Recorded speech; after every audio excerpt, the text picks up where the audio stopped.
now called Restore It,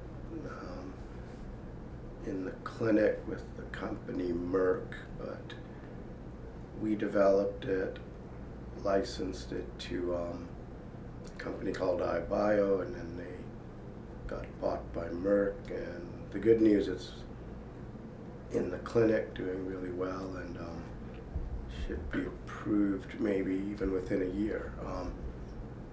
I guess the relationship it has with our multivalent technology is it's the first drug of its kind that actually turns on signaling. As I've mentioned, or could mention later, in cancer, a lot of it is about turning down signaling. And that's what we do with inhibitors. But in this case, we had to actually turn on signaling. And just as in anything, it's harder to turn stuff on than to turn it off. So it has to be very precise. You have to bring things together. So we built a drug that has multiple arms. And what's cool about it is it actually brings several proteins together on a cell and sends a signal for cells to actually regenerate or heal. And that's big news, because you're not just preventing damage to the eye, you're actually correcting and regenerating the eye. So it's actually a regenerative medicine.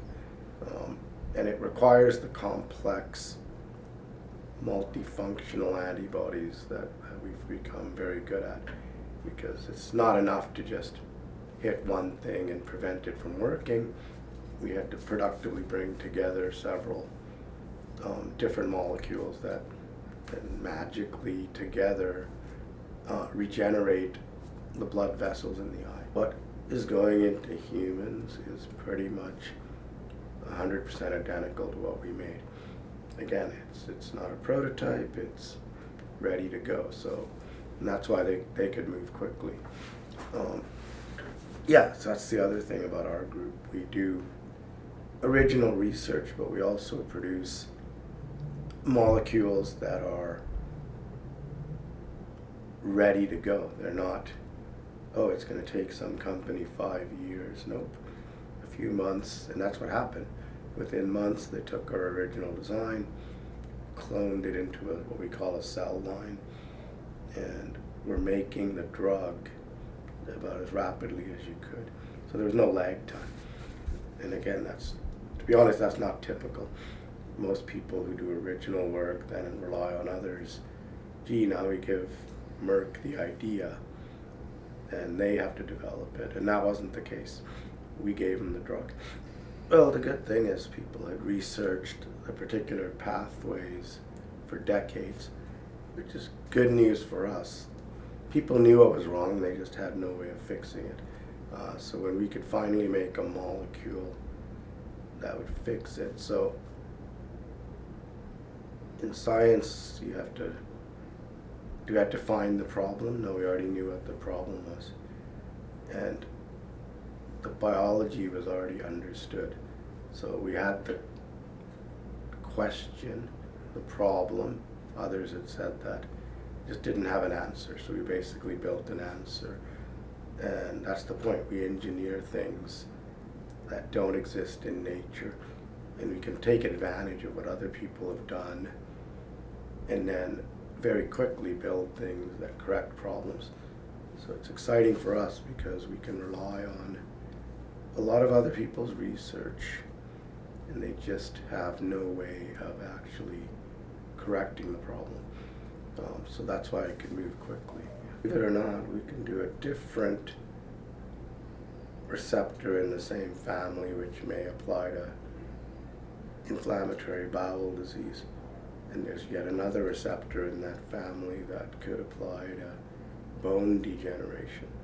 There's another molecule in that same family that could apply to liver or lung fibrosis.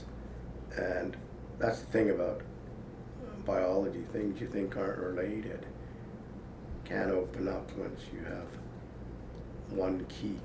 And again, we're proud of that because that original one we sold to Merck But related to that drug, we had 20 others which are in the same family that we sold to Roche. They're also buying into a potential treatment for IBD, maybe for lung fibrosis. What's IBD? Inflammatory bowel disease, Crohn's disease, things like that, which are massively undertreated. So that's the other advantage. When you can understand one pathway, you can also hit other ones. What we did in a couple of years, people have been trying to do for decades. And then we moved on. So we're already doing completely different stuff. Having said that, in the eye, we have new drugs coming, but in very different pathways. Same organ, different pathways. So we're always looking for those opportunities, but we excel at doing a lot of different areas. We're doing cancer, we're doing neurology. No, and believe me, that's not typical, so you have a good question. Many people do that. It's like, I'm going to be the world expert, not only in cancer, but lung cancer. Or I'm going to be the world expert on, we've never done it that way. We've always done, the more questions, the better, as long as you have answers. So it was a big success, but for us, it's one of dozens of things we're doing. And we're proud of that. We don't have to limit ourselves to one area. So I wouldn't say it was a minor thing, but it wasn't a central thing. And we have other molecules. Our next one's going to be anemia. Then we have a couple in cancer. Then we have an RSV. And those are 4 very different areas. And we're just good enough to be able to deal with all of them because we're driven by the ability to correct the problem. I mean, the eye drug is a good example. It's with Merck because nobody in Canada would even fund the original work. So, that's the other interesting part about those drugs that are now in the clinic. Couldn't get anybody to believe, let alone fund the next step. So the hard part for us isn't doing the work. We excel at that. If you have a successful drug, you have no shortage of people who want you. If you have 2, no shortage, but it's proven to be impossible to have anybody in the Canadian establishment want to work with us after we became successful. By the end of next year, we'll probably have 50 people in India and 22,000 square feet. We have 4 people in Canada, and you've seen this 50 square feet. So how do you plant your feet where there's no space, let alone resources? I'm going to offer Canada a way back in to be basically a co-partner with our India group. Shane, who you met, manages 20 people in India. Jay, who you met, lived here until 2 months ago. Now he's a permanent resident of the States and manages 10 people there. Levi, who you've seen before, is managing groups in India with Shane and now working with Estonia on our stuff. And Jackie is managing our collaborations in India, and our anemia drug is co-financed by Italians. You notice I never mentioned Canada once in the actual work. They happen to live here. Where else would they live? Because they're Canadians. But no, we have no active work in Canada. The fundamental point,